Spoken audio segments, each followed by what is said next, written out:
The wacky adventures of Ronald McDonald's continues with the Monster O McDonaldland Loch. There's actually a kind of weird story behind this episode. While all the other episodes came out in blocks around each other, this episode actually came out 2 years after the end of the last one. While the other episodes were distributed at McDonald's for $3.50 or with one small ice cream, this episode was distributed on Klasky Csupo by themselves on their website until 2005, when it shut down. So more or less this episode became lost media until it got uploaded on YouTube in the mid-2010s. So yeah, this was the only episode I never watched as a kid.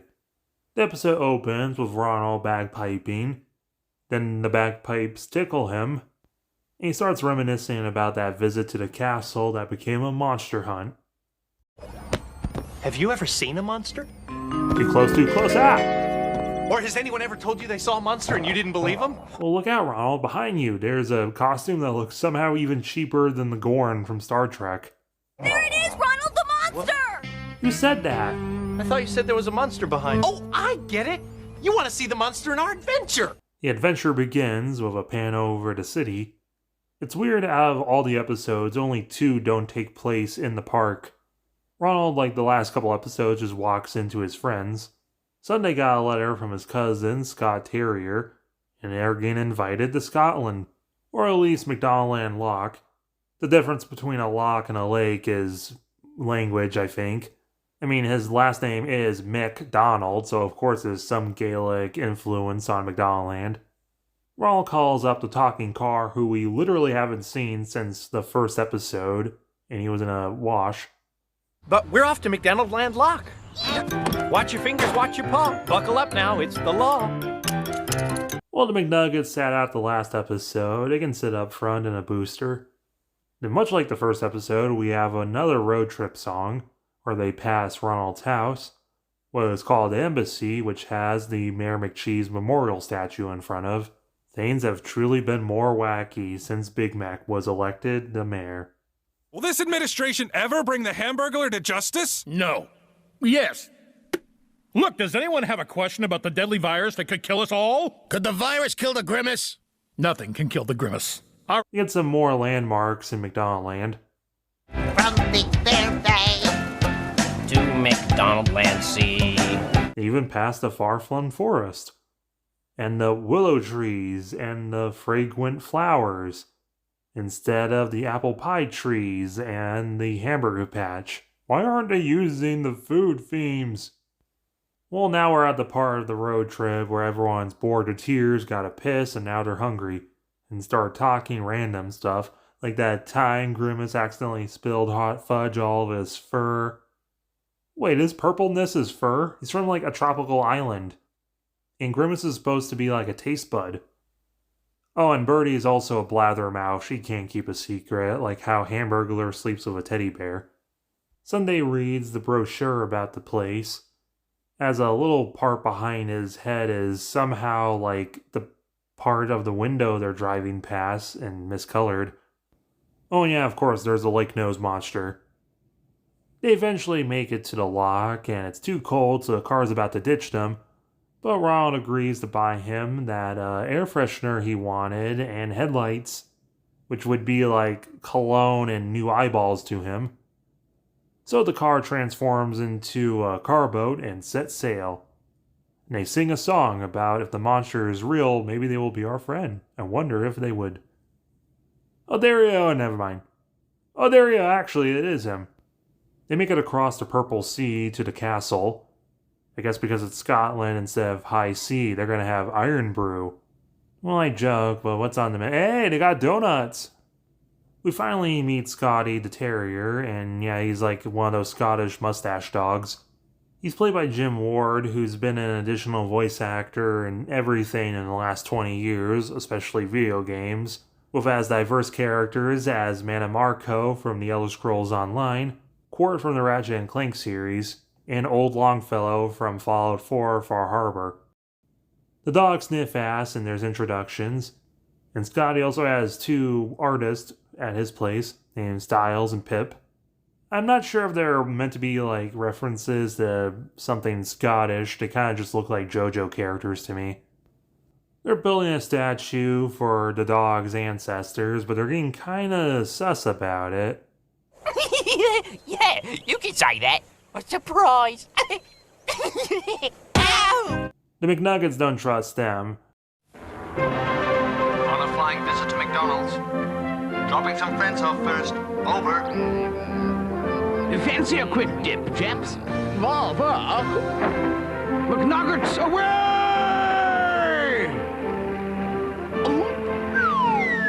He really fell for that one. I say, what happened to number 6? I think he's a bit chicken. Heading inside, and they have a bunch of hilarious paintings with dogs' heads photoshopped on top of them. Okay, that's hilarious, the human version of the dogs playing poker painting. And the ancestor was the first one to bark at the gobblewonker, who is so real. Also, don't mind all the loud noises and construction working. The McNuggets investigate, and it turns out Styles and Pip are actually building a robot Loch Ness monster to fake capturing them and get a reward. Isn't that basically the plot to the Scooby-Doo Loch Ness Monster movie? That scared me as a kid. Speaking of, Hammy is spooking Birdie, and then he falls over and rips his shorts. Ronald plays the bagpipes. I would do something, but there's a commercial.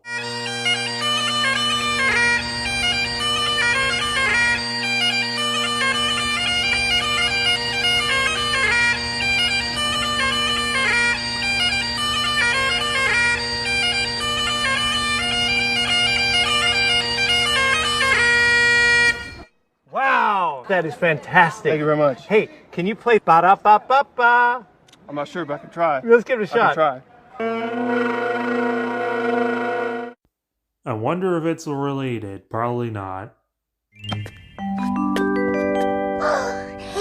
I didn't know Hamburger had a sister. Nice legs, Hammy. Yeah, well, bite me. I like it. They then go outside and sing a song about searching for the monster, and he's just out of sight. Well, until Birdie goes to pick at some wormies, which turn out to be the monster's hair. Meanwhile, Grimace wandered off and got goaded. Back with Birdie, the monster can talk, and his name is Simon. He doesn't want any of the publicity, though. He just wants to be hidden. Can you keep a secret? And she's like, no. I'll try. Also, Ronald sees them. But they also have to get Grimace out of a tree and deal with all these sheep. So Ronald sends them away, chasing a cloud he summons with magic, and he gets Grimace out with the power of bubbles. Meanwhile, the guys are finished building their thing. But the McNuggets sneak on board and start messing around with it, eventually breaking outside until it starts sparking and they escape. But some of the things fly around, and now the Gobblewonker is on its own. Meanwhile, the rest of the group's at the festival, and of course they have the Scottish tree tossing, which Hamburglar fails massively at. There's the weird tourists who want to mount the monster on the wall. What's going on here? Wait, is that Luigi? Hey, they got the real Mackenzies playing. They sing a song about the monster until it summons them. Run in terror. Birdie gets grabbed and finds out that this is Mechagodzilla. So now Ronald has to save her with the power of a sawhorse and a lasso he just has. Birdie's sad about the situation, but Ronald reminds her there's only 9 minutes left, it doesn't matter. And the real Simon arrives, and it becomes an epic kaiju fight.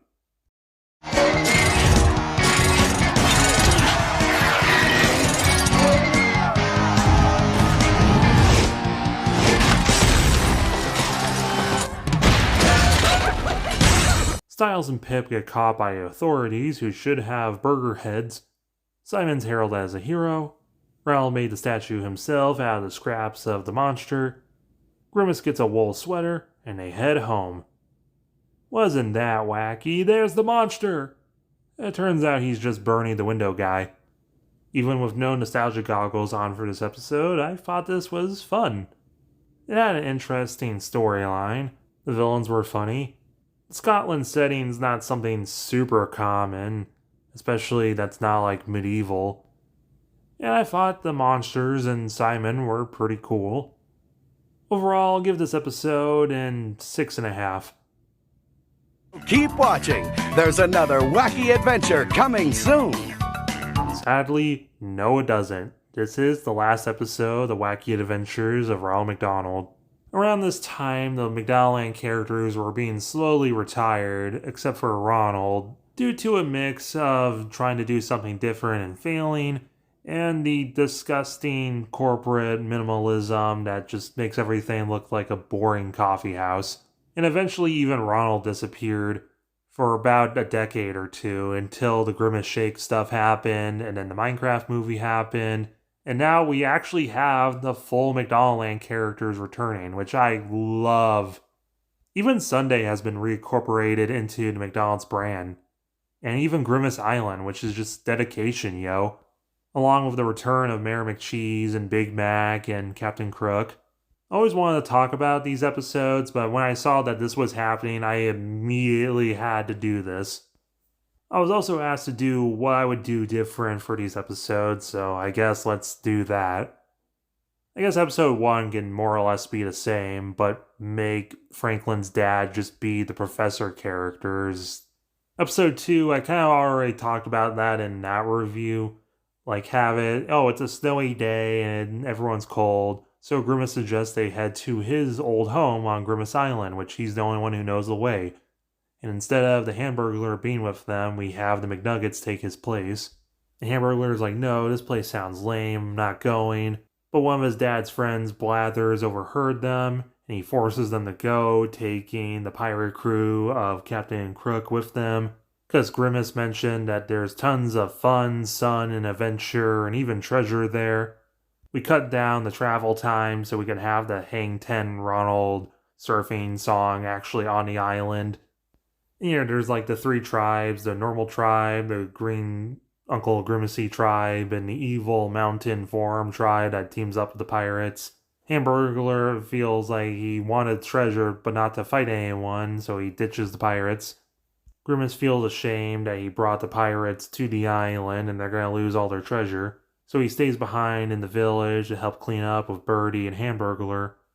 As the rest go to stop the pirates, and then somehow Grimace accidentally gets tickled by like the king's feather crown, and he sneezes so hard that his 4 arms take out, and it turns out he's part of all the tribes, which makes him the new king. And with that confidence boost and that reassurance by Birdie, he helps retake the island from the pirates, and everyone like plucks Birdie, and they all have feathers to tickle the pirates with. But Grimace remembers that Ronald was the one who taught him about friendship when he was younger and kept stealing milkshakes and stuff, so he decides to give the crown back to the old king and goes home with his friends. The Out of Space episode, that can just be the same. The birthday episode, just make the live action segments more like the first 3 episodes. So it starts with some shenanigans about Ronald looking for his shoes, and he tries calling up his friends, but no one's answering, so he leaves to go look for them, and that leads to the song. And it turns out to be both Ronald and Tika's birthday. But Tika's upset because she's getting older, she's thinking that she might have to grow out of all of the stuff she likes, because that's just kid stuff. But then they're invited to Birthday World, and when they walk in, they're immediately hit by a beam, but they don't know what that was, so they just ignore it. But as they go through the day, they keep de-aging the more fun they have. And Tika at first is like super like awesome about it, because now she's younger again. But then throughout the episode, she starts getting frustrated with the fact that you can't do a whole lot when you're so young. And it cuts down a little on the repetitiveness of the episode by now the obstacles of they keep de-aging. And it turns out Pinchworm is actually a kid who artificially grew himself up with the beam.